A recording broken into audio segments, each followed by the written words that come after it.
tapos na ang Battle of Endor. Kaya natin kamusta yung tatlo. Si Luke. Kaso Obi-Wan, Anakin. Na hindi natin nabanggit kay Luke na may first lightning pala si Palpatine. Kaya nung kinuryente siya ni Palpatine ay nagkaroon siya ng bird degree si Luke sa mukha. Yun nga mali natin, Master. Kaya nagulat nga tayong tatlo sa sinapit ni Luke. Matapos siyang tamaan ng first lightning ni Palpatine sa Death Star. Mukhang need ko yata magtungo sa Echo Base para doon hanapin si Han Solo. At nabanggit ko naman kay Lord Vader na plano kukunin ang Disneyland sa planeta Earth. At nais ko sanang sabihin sa harap ng buong Jedi Council ang ginawang pagpaslang ni Anakin dati sa mga Sand People sa Tatooine. Nagulat at nabigla naman ang buong Jedi Council sa nireport kay Nasate ni Padme Amidala tungkol sa ginawang pagpaslang ni Anakin sa mga Sand People noon. Tama ka dyan. At plano ko sana makipag-inuman kay Mr. George Lucas sa isang kantina. Alam mo, Chewie, nakita ko sa isang pader na nakadikit ang luma nating wanted poster. Alam mong ginawa ko? Tinawanan ko lamang ito nung makita ko dito.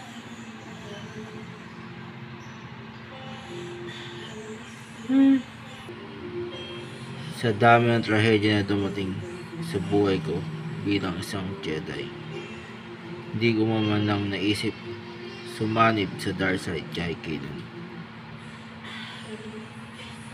At bala kong labanan ngayon si Darth Maul ng one-on-one sa lightsaber. Anakin, bakit ano yun? Padme. So sana kitang turuan humawak ng baril para maalam ka. At di puro lightsaber ang alam mo lang gamitin. At bala ko sanang gawing isang Sith Inquisitor si Representative Jar Jar Binks. Para may silbi naman ito sa ginawa niyang pakipag-collaborate sa Empire. Pride. Jedi Pride. But ano yun? Supreme Leader Snoke. Gusto ko sana magtungo tayo sa Naboo kasama ang mga First Order Stormtrooper. Anong gagawin natin dun? Magpipiknik sana tayo dun sa Lake Naboo. Masusunod po, Supreme Leader Snoke. Stormtrooper, makinig kayo. Yes, sir. Gusto nating ipakita ang ating dami at bilang paghahanda na rin sa paglusog natin sa gabi.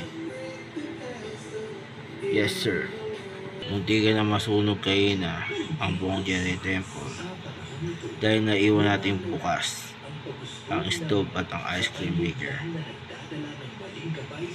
Tama ka dyan, Master Yoda. Senator Matma. Bakit ano yun? Senator Bean. Para sa akin, ang kamatayan ni Senator Padme sa Amidala ang kapanganakan ng rebellion sa galaxy.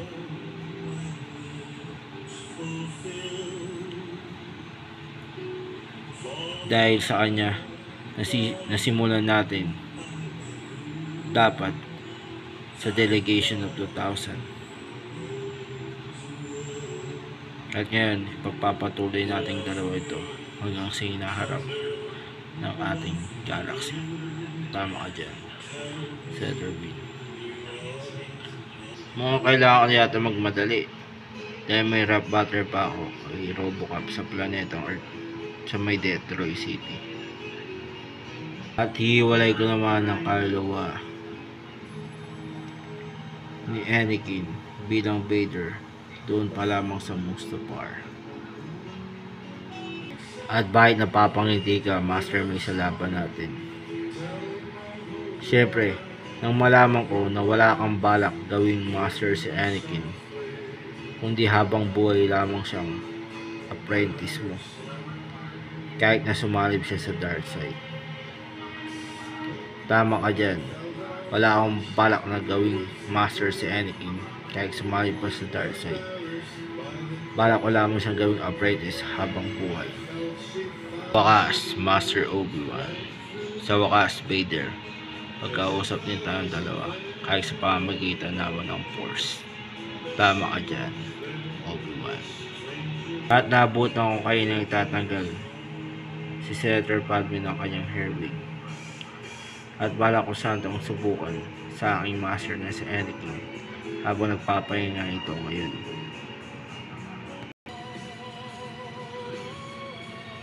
Pero may bagong running suit naman ako ngayon at kulay orange ito.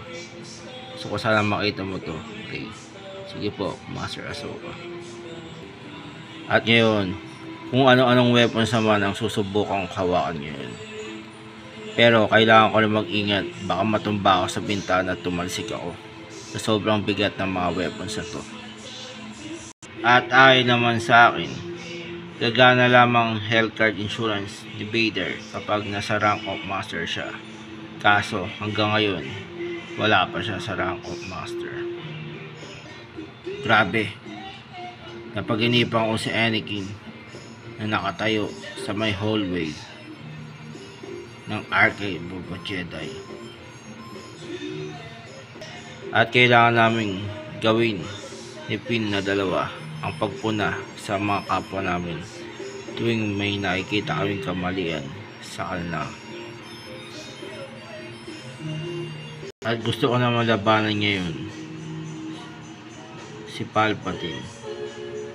Kaya need ko pumunta sa may Chancellor's office para malabanan siya. At gusto ko namang alamin kung sino ang aking mga magulang at kung saan ako pinanganak. At ano ang tunay na edad ngayon ni Master Plo Koon. Nabuhay pa siya during the panahon ng High Republic at ang Acolytes. Mukhang need ko na yatang ipatupad ang Order 66 bago pa ako puntahan dito sa opisina nila Mace Windu at ni Anakin Skywalker para huliin. Nung 19 years old naman ako, tinutulungan ko ang aking Uncle Owen sa pamimili ng droids mula sa Jawas. At inaayos ko rin ang moisture evaporator tuwing gabi. Nung 9 years old naman ako sa Tatooine, gumagawa ako ng droids. Nakipag-pod race na rin ako sa Butaib at nakipag-usap na rin ako sa mga babaeng napupusuan ko. At bala ko nang tumakas dito sa loob ng Sarlacc gamit ng aking kutsilyo na sa aking bulsa ngayon.